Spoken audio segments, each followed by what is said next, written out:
আপনারা দেখছেন এখন সবার খবর, আমার খবর, জনগণের খবর। এই মুহূর্তে আমি রয়েছি চণ্ডীতলায়, রয়েছে প্রায় 12টা নাগাদ একটা প্রেস কনফারেন্স ছিল, যেখানে ছিলেন পুলিশের ঊর্ধ্বতম কর্মকর্তা যেমন ছিলেন, তাই চণ্ডীতলা থানার ওসি আমার অনিল কুমার রাজমশাই ছিলেন। বিস্তারিত আপনাদের দেখাবো, নিশ্চয়ই চিত্র দেখাবো। একের পর এক সাফল্য কিন্তু চণ্ডীতলা থানা যেভাবে করে যাচ্ছেন, বা তার আধিকারিকগণ সহ, অফিসার সহ, সেটা কিন্তু একেবারে বলা যেতে পারে একেবারে নজিরবিহীন ঘটনা কিন্তু তারা লক্ষ্য করে যাচ্ছে। আপনারা দেখছেন এখন সবার খবর, আমার খবর, জনগণের খবর। এই মুহূর্তে আমি চণ্ডীতলা থানার সম্মুখে রয়েছে। কিছুক্ষণ আগে প্রেস কনফারেন্স শেষ হয়েছে। সেই প্রেস কনফারেন্স ছিলেন হুগলি জেলা পুলিশের আধিকারিকগণ এবং চণ্ডীতলা থানার ওসি অনিল রাজ মহাশয় এবং অন্যান্য অফিসারবৃন্দ। এখন সবার খবর। হুগলি গ্রামীণ পুলিশের আধিকারিক কৃষাণু রায় সাংবাদিক সম্মেলন করলেন। সাংবাদিক সম্মেলনে উপস্থিত ছিলেন অ্যাডিশনাল এসপি কৃষাণু রায় ও এসডিপিও তমাল সরকার, এছাড়াও আইসি সন্দীপ গাঙ্গুলি, চণ্ডীতলা থানার ওসি অনিল কুমার রাজ, এছাড়াও অন্যান্য পুলিশ অফিসারবৃন্দ। প্রসঙ্গত, কয়েকদিন আগে রাস্তা থেকে এক যুবতী তার বন্ধুর সঙ্গে যাওয়ার সময় তাদের দুই যুবক পথ আটকায় এবং তাদের গলার সোনার হার ছিনতাই করে নিয়ে যায়। তারা চণ্ডীতলা থানায় অভিযোগ দায়ের করেন। পরবর্তীকালে ধৃতরা ওই সোনার হারকে গলিয়ে সেটাকে সোনার পাত তৈরি করেন।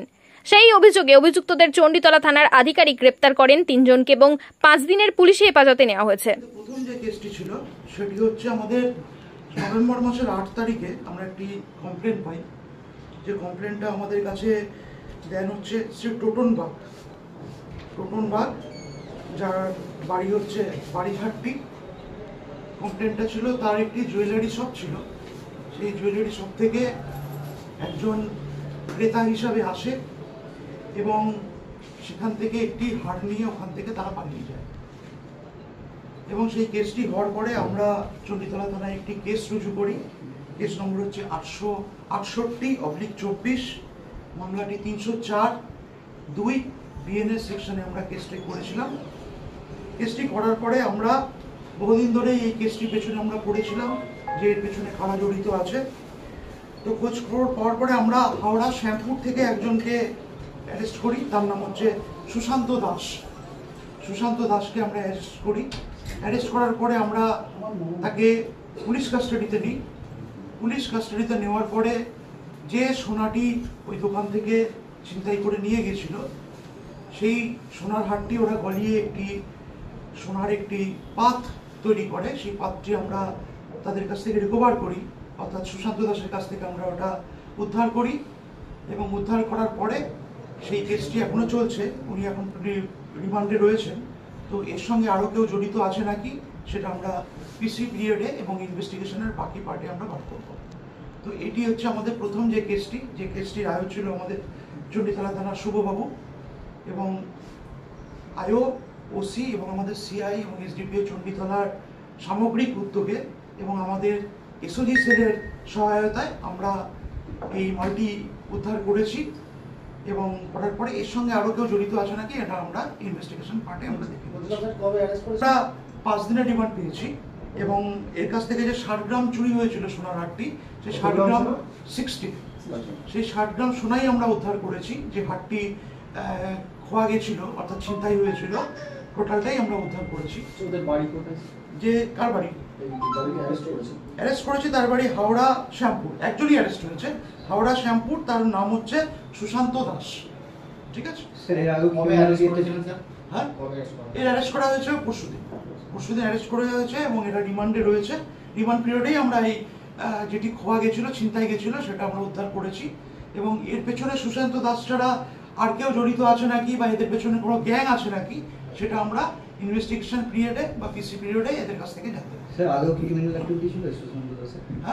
হ্যাঁ, এর আগেও বহু অ্যাক্টিভিটি ছিল, সেগুলো আমরা বার করছি যে পুরনো কোন কেসে এরা অভিযুক্ত আছে, আমাদের এই থানা বা পশ্চিমবঙ্গের অন্য কোনো থানায় এদের কি অ্যাক্টিভিটি আছে সেটা আমরা আমাদের পিসি পিরিয়ডে বার করবো। বললাম হাওড়া শ্যামপুরে এর বাড়ি আছে। ঠিক আছে স্যার, ইনি কি ক্রেতা সেজে এসেছিলেন এবং সোনার হারটি ওখান থেকে নিয়ে পালিয়ে গেলেন। ঠিক আছে, তারপর আমরা সিসিটিভি ফুটেজ এবং অন্যান্য সূত্র ধরে একে আমরা চিহ্নিত করি, তারপরে একে আমরা অ্যারেস্ট করি। স্যার, যখন সোনাটা নিয়ে চলে গেছিল তখন সকাল না রাত? এই টাইমটা এরা যেটা বলেছিল 2:20 স্যার সোনাটা কোথা থেকে নিতে বলেছে, বাড়ি থেকে না কোনো দোকান থেকে? ওর কাছ থেকে, নিজের কাছ থেকেই উদ্ধার হয়েছিল।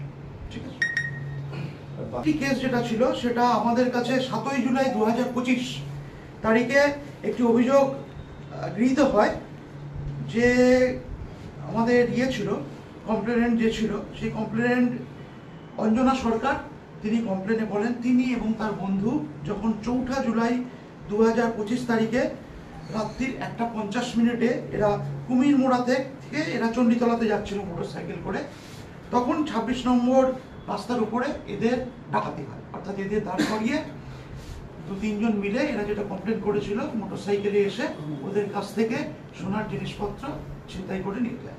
সেই কমপ্লেনের বেসিসে আমরা চণ্ডীতলা থানায় একটি কেস করি, যে কেস নম্বর হচ্ছে 520/25, সেকশন হচ্ছে 309(4) এবং 324(4) বিএনএস। এই কেসের ভিত্তিতে আমরা তদন্ত শুরু করি। এখানে আমাদের আয়ো ছিল মুজিবুর রহমান এবং আমাদের আয়ো থানার ওসি এবং সিআই সাহেব এবং চণ্ডীতলা সাহেবের উদ্যোগে এবং আমাদের এসওজি সেলের সহায়তায় আমরা বিভিন্ন সূত্র সিসিটিভি আমরা চেক করতে থাকি এবং বিভিন্ন সূত্র ধরে আমরা 2 জনকে অ্যারেস্ট করি। তাদের বাড়ি হচ্ছে বাদপুর, আমাদের চণ্ডীতলাতেই।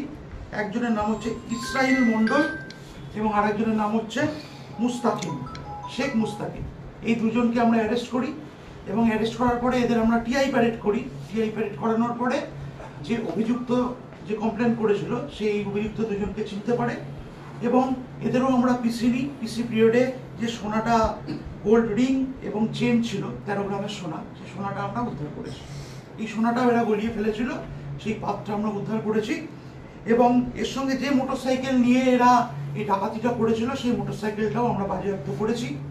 তো আমরা পিসি পিরিয়ডে এবং ইনভেস্টিগেশনের বাকি সময়ে আমরা জানার চেষ্টা করছি যে এদের সঙ্গে আর কেউ যুক্ত ছিল নাকি, বা এরা অন্য কোনো কেসে, পূর্ববর্তী কেসে এরা আসামি আছে নাকি, সেটা এই থানা হোক বা অন্য থানা হোক, সেটা আমরা পিসি পিরিয়ডে এবং ইনভেস্টিগেশনের বাকি পিরিয়ডে আমরা এটা জানার চেষ্টা করছি। স্যার এরা কি স্থানীয়?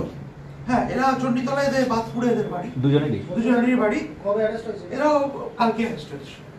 ঠিক আছে স্যার, একটা কথা জিজ্ঞেস করছি যে এরা এটা ছিনতাই করার পরে এরা কোনো সোনার দোকান থেকে এরা এটা পাত বানিয়েছে।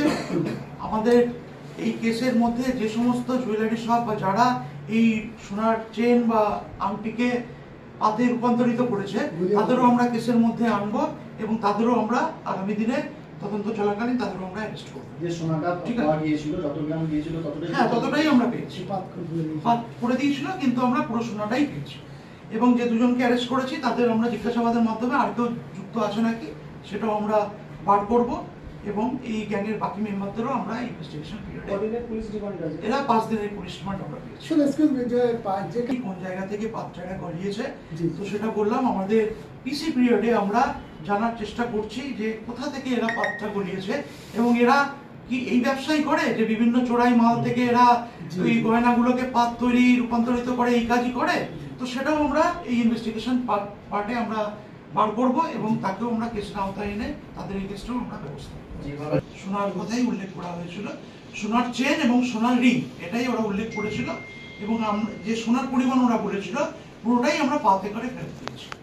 যেভাবে বিভিন্ন সময় দেখা যাচ্ছে কয়েকদিন মধ্যে যেভাবে ডাকাতি বা চুরিগুলো ঘটনা হচ্ছে, সেক্ষেত্রে মনে হচ্ছে এখানে কোনো একটা শক্ত বড় ধরনের গ্যাং কি তৈরি হয়েছে বলে মনে করা যাচ্ছে? হ্যাঁ, এটা তো আমাদের দেখে মনে হচ্ছে যারা এই কাজগুলো আমরা যারা অ্যারেস্ট করেছি তারা পূর্ববর্তী অনেক কেসের সঙ্গে যুক্ত আছে। তো এটা থেকে এইটা আমরা ধারণা করতে পারি যে এরা বিভিন্ন এই ধরনের কাজের সঙ্গে যুক্ত, তার মানে এদের একটা গ্যাং চলে। তো আমরা এই কেসগুলোয় যারা আসামি আছে, যাদের আমরা অ্যারেস্ট করেছি, তাদের মাধ্যমে আমরা এটা জানার চেষ্টা করছি যে এদের গ্যাংয়ের সঙ্গে বাইরের জেলার কেউ যুক্ত আছে নাকি, বা আমাদেরই স্টেটের অন্য কোনো জায়গায় কোনো লোক যুক্ত আছে নাকি। অর্থাৎ গ্যাংয়ের বাকি মেম্বারদের আমরা এই কেস চলাকালীন আমরা তদন্তের আওতায় আনবো এবং তাদেরও আমরা অ্যারেস্ট করবো। কয়েকদিন আগে বড়গাছাতেও একটা এরকম চিন্তার কাণ্ড ঘটেছে, সেই তার সাথে কিছু পাওয়া গেছে? সেটা এখনো অবধি পাওয়া যায়নি, তবে আমরা যত ঘটনাই ঘটেছে চণ্ডীতলা, সিঙ্গুর বা আমাদের অন্যান্য থানায়, আমরা দেখছি যে এই কেসের সঙ্গে তার কোনো মিল বা সামঞ্জস্য আছে নাকি, বা এরা তাদের সঙ্গে যুক্ত আছে নাকি। যদি থাকে তাদেরও আমরা এই কেসের আওতায় আনবো। এবং এই কাজের সঙ্গে যুক্ত আছে নাকি সেটাও আমরা এই তদন্তের আওতায় আনবো।